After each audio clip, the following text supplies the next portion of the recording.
Over the last month, turmoil continued to stir the market as tariffs were implemented and international relations broke down. This machine gun style bombardment of disturbing news can make it incredibly hard to pay attention to what really matters. But in this episode, I want to take a break from all the political and macroeconomics talk and instead focus on earnings of some quality Canadian stocks that I believe are worth investing in. My name is Paul, and I've been investing $100 of real money into Canadian securities each month on this YouTube channel for over 3 years, with the goal of highlighting the investment journey of a hypothetical Canadian who will never be able to max out their tax-free savings account. My hypothesis is that people who only have a little bit to set aside at the end of the month can still achieve financial freedom by following a disciplined plan of investing what they have on a consistent basis. So make sure to stick around to see how the journey has been going. And yeah, like I said in the intro, I'm barely going to be touching on any of the recent tariff stuff or other political issues, since I've basically said all that I have to say on the topic in my previous 2 videos. Instead, we have 3 earnings reports and conference calls to go through, and I want to briefly provide my insight and analysis on all of them. So without further ado, let's start with the first of the group to report earnings, goeasy. goeasy is an ethical lender of money to non-prime borrowers, providing its customers with loans that are easy to understand and that have flexible payment plans that help them to build back their credit scores. To date, goeasy has helped over 300,000 Canadians build their credit score back up to prime levels, and each quarter, the company's average customer credit score increases, currently sitting at 624. Now, goeasy isn't in my portfolio just because it helps out Canadians. It's also an incredibly fast grower with several avenues available for future expansion. This quarter, the company once again achieved record applications for loans and grew their customer base by 16% year over year, with the loan book flying past $4.5 billion, up over 26% from the same quarter last year. And they did this all while reducing risk by increasing the percentage of collateral secured loans. Expanding on the topic of expansion, the stand-in CEO David Ingram pointed to the potentially revolutionary credit card product that the company is expecting to release by the end of the year. Then, for the first time in a while, there was some talk of taking the business international. Though from the sound of things on the conference call, the management wants to expand as much as possible within Canada before exploring options abroad. So we might still be a year or 2 away before we see goeasy testing the landscape in other competitive markets. This quarter, revenues were up a solid 19.8% year over year. However, not everything was gangbuster growth, unfortunately, with adjusted diluted earnings per share coming in at only 11%. Though it's kind of weird to complain about this considering the company is trading at below 10 times earnings, which is unbelievably cheap, especially in this market. But still, when the company put up 31.5% earnings growth last year, 11% just doesn't feel very impressive. That said, I don't think that there's actually much bad news happening here, since a lot of the drag on earnings came from increased interest expenses stemming from the company taking on debt in a higher interest rate environment, and an increase in the provisions for loan losses, which is the company acting conservatively. And on that note, goeasy has been talking a lot about taking on fewer customers and being extra judicious in accepting new loans as they're expecting an economic slowdown to come.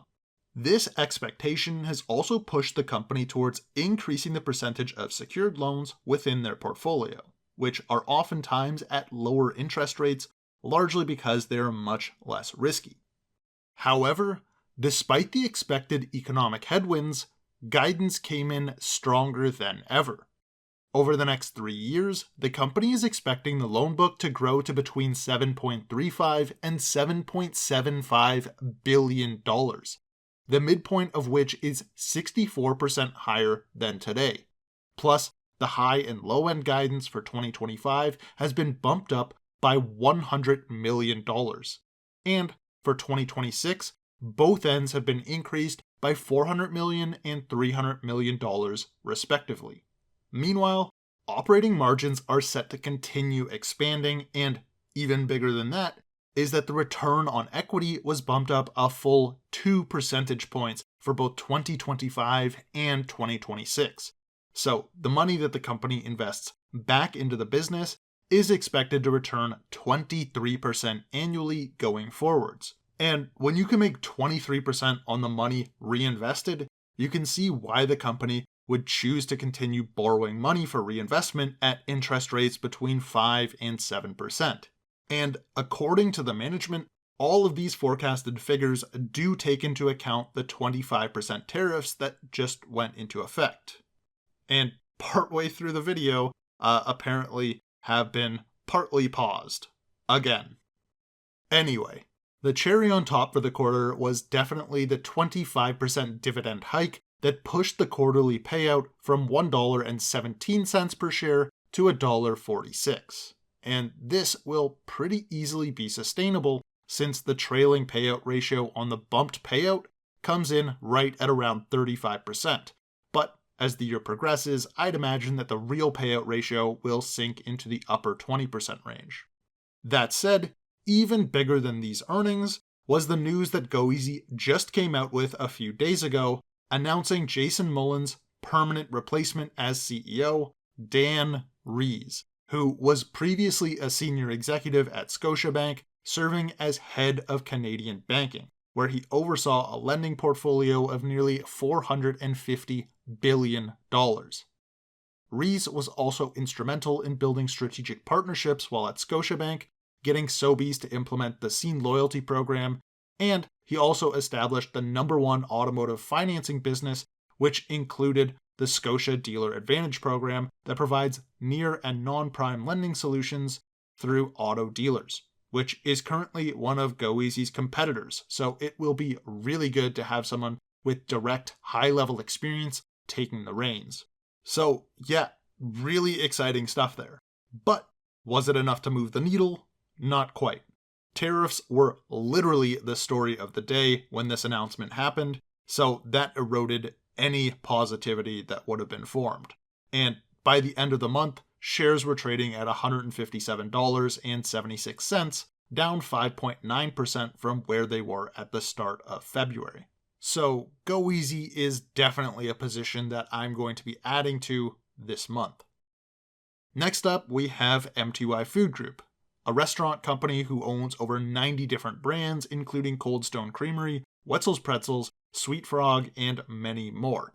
And for the most part, MTY franchises out these banners to cut down on operating costs so that it has more money to acquire high-quality restaurant brands when they pop up on the market. As for MTY's Q4 performance, things were, again, mixed. Good news, revenues were up 2% from Q4 of last year. Bad news, earnings per share came in at a loss for the quarter, and that was for a few reasons. Firstly, foreign exchange conversion volatility resulted in an added $23 million hit to the net income. Then, on top of that, there were impairments to goodwill and asset write-downs, which we'll go over. But first, it's important to note that these are not cash losses, and they have no bearing on how much money the company actually made in the quarter. I've been saying this for years now. Net income is oftentimes not an accurate measurement of the company's true profitability. To help show you why, let's get into what these asset write-downs and goodwill impairments entail. Starting with the latter, we had a $40.5 million goodwill impairment to the Papa Murphy's brand, which has been consistently underperforming for the last year or so, ever since the US pandemic-related SNAP benefits were cut. Going back to 2019, when MTY acquired Papa Murphy's, a large portion of the purchase cost was attributed to MTY's goodwill on the balance sheet. This just means that MTY paid more money for Papa Murphy's than Papa Murphy's had in the value of its tangible and intangible assets. So, in order for MTY's assets to reflect the brand value that they paid for Papa Murphy's, the extra expected value cost is added in the form of goodwill to MTY's balance sheet. Unfortunately, in the years since, Papa Murphy's has been underperforming that expected value that MTY paid back in 2019 for the brand. So the value of MTY's goodwill on the balance sheet was reassessed and lowered. So this reduction in goodwill doesn't actually reflect the company losing money this quarter, even though it is included in the income statement and does reflect negatively on earnings. And that's actually kind of a good thing considering the scenario, because while it sucks that the company overpaid for Papa Murphy's to the tune of what appears to be $40 million so far, the company can use this failure as a loss that can be deducted from its taxable income, hence why it's on the income statement. The same also goes for the $25 million asset write-down, which involved some corporately owned locations that were similarly underperforming expectations, and their values were also accordingly lowered on the balance sheet. But again, this isn't indicative of money actually lost in the quarter, despite it showing up on the income statement. But still, try to keep these failures in the back of your mind because they're frustrating for a whole other reason which I will get to shortly.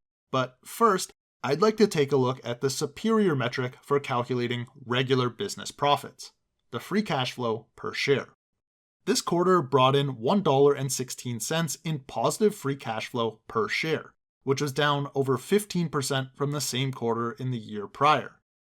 This is a pretty horrible result for the business, but to be fair, it's a far cry from producing a net loss for investors, which is what the net income might lead some to believe.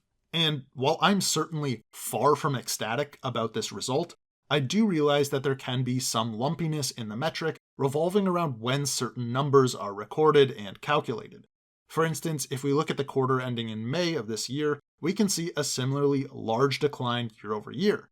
But then 1 quarter later, the one ending in August, completely overcompensated with an abnormally strong performance. So I'm willing to give management some grace here and assume that next quarter's free cash flow will be strong enough to more than make up for this poor result in Q4. On that note, the management did state that the company has kicked off the year with a very good start, with banners like Cold Stone Creamery, Wetzel's Pretzels, Sweet Frog, and Pinkberry all leading the way, and they all happen to be in the snack category. According to management, the tax holiday in Canada has really been benefiting restaurants, which are all performing very well. But certain parts of the US have been getting hit with abnormal weather events, causing sales to lag somewhat. As for how MTY has been spending their free cash flow, well, we did get the 18% dividend raise, and the company bought back 315,000 shares in the quarter, with the management believing that MTY will likely be able to max out their allowable repurchases on the normal course issuer bid in 2025. Additionally, MTY did pay down nearly $10 million of long-term debt in the quarter, but because some of that debt is valued in US currency, the difference in exchange rate actually increased the value of the debt pile when converting it back into Canadian dollars. Now that we've gone through some of the good news, let's get to where some of my previously mentioned frustrations come into play. Management is back to aggressively looking for new acquisition targets. Now, I know historically MTY has been a serial acquirer, but when the price of shares are so cheap relative to free cash flow, it's hard to understand why they would want to look somewhere else when instead they could do a substantial tender offer for shares and really take maximum advantage of the depreciated share price. Especially since, if I'm being brutally honest, management has been pretty hit or miss with their recent major acquisitions. Sure, Cold Stone and Wetzel's have been amazing, but on the other hand, there's Papa Murphy's, which has been significantly underperforming, and the more recently acquired Barbecue Holdings, that already seemed expensive at the purchase date, is starting to seem similarly shaky. We've yet to receive any update on the Famous Dave's franchise project. Meanwhile, one of the banners that had to be written down was Granite City, which came along in the Barbecue Holdings purchase. So yeah, it's getting kind of annoying to continue sitting around waiting for an announcement or update on the progression of the Famous Dave's franchising model when we're 2.5 years post-acquisition and the management is revved up and ready to start acquiring new brands. It just seems borderline wasteful to continue spending money on acquisitions that aren't guaranteed to be accretive to free cash flow. Meanwhile, the opportunity to buy back shares yielding over 12% in free cash flow are already here, available at our fingertips. Unfortunately, even some of the more positive news this quarter is mired in a bit of muck. See, we did finally get to net positive locations, which is great, but if you check last quarter's location data, which I did, you'd realize that the positivity here was due to an increase in corporate locations, many of which were repossessed Papa Murphy's franchises that otherwise would have been closed. These locations are likely operating at a loss, or at the very least are draining investment capital, reducing margins, and providing a subpar return on equity. Furthermore, without the corporate store growth, the net locations would be at -1, which is nowhere near as bad as things have been in the past, but the management is expecting Papa Murphy's to continue bleeding locations in the coming quarters. That said, demand for strong banners will hopefully continue to build and soon be able to carry the company to regular net location growth. In other news, with the recent treatment of Canadians by our neighbors across the border, anti-USA sentiment has grown, and I've personally noticed several people who have adjusted their spending habits in favor of heavily supporting Canadian businesses when possible. Whether or not this sentiment applies to the restaurant industry is hard to tell, but if it does, then MTY would likely stand to benefit greatly from an increase in system sales, which would increase the amount of franchises that people are interested in opening. Also, according to the management, the Trump tariffs shouldn't impact MTY too much since there isn't a lot of cross-border supply chain activity, except in the winter months where the Canadian side of the business imports a lot of fruit and vegetables. But seeing as we're heading into the spring and summer seasons, there is still quite a while before the tariffs would have any real impact on the company. And that was MTY's quarter, and it wasn't great, but it also wasn't as bad as it looked. Plus, the CEO did mention that they have some positive things going on that they can't talk about yet. Not exactly sure why or what that is, but maybe it's that the Famous Dave's banner now has a working franchising model that is about to be tested and we end up getting some really good news. Fingers crossed. Either way, the market didn't like these earnings at all, and momentum going into earnings completely reversed course. Shares dropped 12% overnight, and they stayed down to end the month at $44.57. And I completely understand why, but I do think that these poor results should reverse course next quarter. Moving on, we have the Morguard North American Residential REIT, which was the last security to report earnings that I'll be covering in this video. Morguard rents out residential apartment units to tenants in Canada and the United States, mostly within cities and developed urban areas. And as per usual, MRG saw slow and steady growth. US occupancy spiked up pretty dramatically in the quarter and is approaching the target 95% level. Meanwhile, Canadian occupancy did edge slightly downwards, but it is still well above that 95% target level. That said, average monthly rent growth on the Canadian side is growing consistently thanks to rent control policies which incentivize people to never move out, suppressing the market's supply of apartments, which creates massive rent hikes whenever tenants do end up leaving. And this is not expected to stop anytime soon, with the REIT projecting 20 to 25% rent hikes on units turned over within Canada for the foreseeable future. However, in the States, rents did tick downwards just a little bit, and that's because quarter-over-quarter rents tend to be a bit softer in Q4. But according to the management, Q1 is already back to consistent pre-COVID levels of rent growth, so nothing to worry about there. As for profitability, the REIT's Q4 adjusted funds from operations came out to 41 cents per share, which is a decline of 3 cents, mostly having to do with increased interest expenses from higher year-over-year mortgage rates, in addition to slightly higher operating expenses and vacancy. But mortgage rates are trending back down and occupancy is trending back up, so we should see the REIT's FFO head upwards in Q1.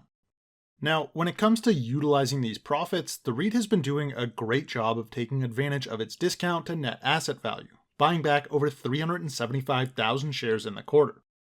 And each share priced at around $17 on the market is worth roughly $55 in underlying net assets. That's more than 3 times what the shares are going for. And analysts are starting to take note.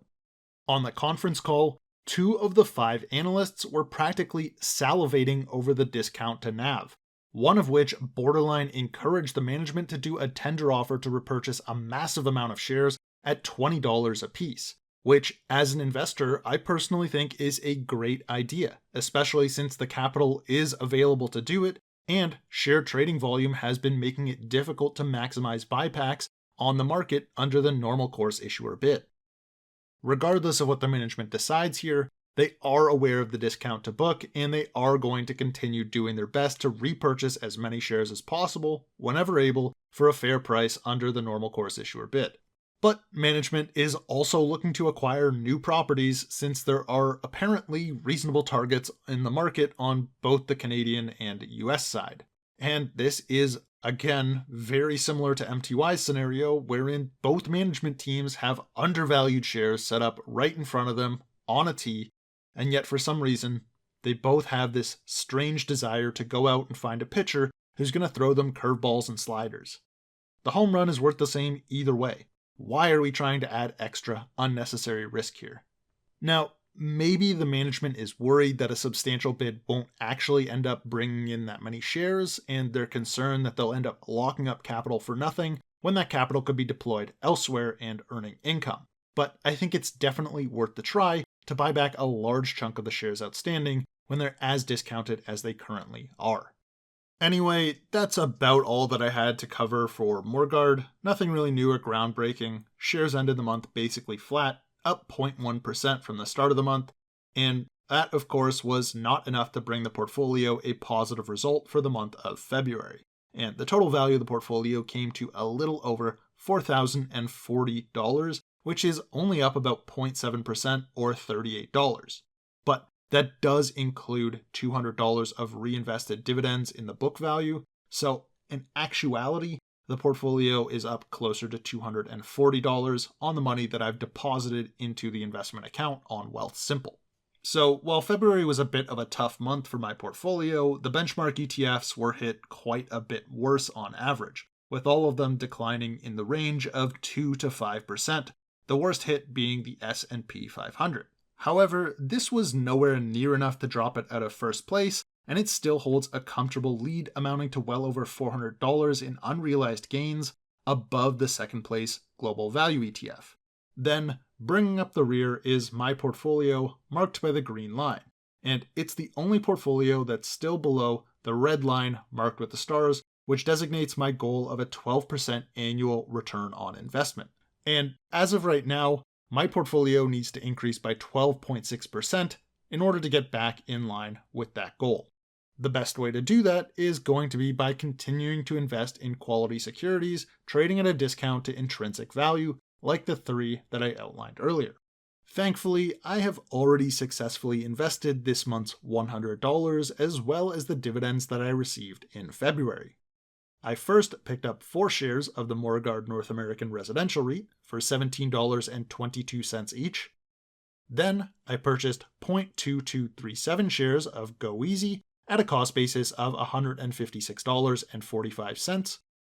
Finally, I picked up an additional 0.2711 shares of MTY Food Group at a cost basis of $44.81 per whole share. So, as of the market's close on Friday, March the 7th, my portfolio has 171 shares of the Morguard North American Residential REIT, worth roughly $2,946, about 17.9 shares of MTY Food Group, worth over $798, and 2.59 shares of GoEasy, which are worth approximately $406, leaving no cash left in the portfolio.